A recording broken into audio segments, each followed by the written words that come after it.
Pâte professionnelle pour gâteau avec seulement 3 ingrédients. Pour cette première étape, je vais utiliser 6 œufs, mais je vais séparer le jaune du blanc. Tu peux les mettre dans des bols séparés. On répète la même chose avec le reste des œufs. Tu vas voir, c'est super facile à faire et le résultat est incroyable à la fin. Une fois séparés, j'ajoute une demi-tasse de sucre dans le bol avec les jaunes. Je mélange bien, doucement, jusqu'à ce que tout soit intégré. Et avant que j'oublie, dis-moi de quelle ville tu nous regardes pour que je t'envoie une dédicace spéciale. La dédicace d'aujourd'hui va à Julien Martin de Lyon. Je suis vraiment content que tu apprécies nos recettes. J'ai tout bien détaillé pour que tu n'aies aucun souci au moment de préparer. J'ajoute une demi-tasse de lait. Et aussi un quart de tasse d'huile. Je continue à bien mélanger, sans me presser. Hier, je l'ai fait pour mes amis. Ils ont tellement aimé qu'ils m'ont demandé de venir vous montrer. Je suis sûr que ça va devenir un classique chez toi aussi. Impossible de le faire une seule fois. Maintenant, je vais battre les blancs que j'avais mis de côté. Franchement, j'adore cette recette. Je suis sûr que toi et toute ta famille allez l'aimer aussi. Moi, je la fais tous les week-ends. Et chaque fois, il n'en reste pas une miette. Ma famille me redemande toujours d'en refaire.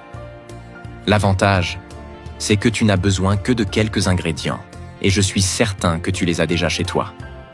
Il faut arriver à cette texture-là, et là, c'est parfait. Ensuite, dans un autre bol, j'ajoute 2 tasses de farine de blé. Tu peux utiliser un tamis pour bien répartir la farine. Avec cette recette, impossible de te tromper, il suffit de suivre les étapes. En plus d'avoir un goût incroyable, le gâteau a un visuel magnifique à la fin. Tu vas adorer le résultat. Maintenant, je mets le mélange de l'autre bol par-dessus ici. Avec une spatule, je mélange encore une fois. Cette recette a plusieurs étapes où il faut bien mélanger les ingrédients. Mais prends ton temps, et tout ira parfaitement bien. Regarde, la couleur change petit à petit, et là, c'est exactement comme il faut.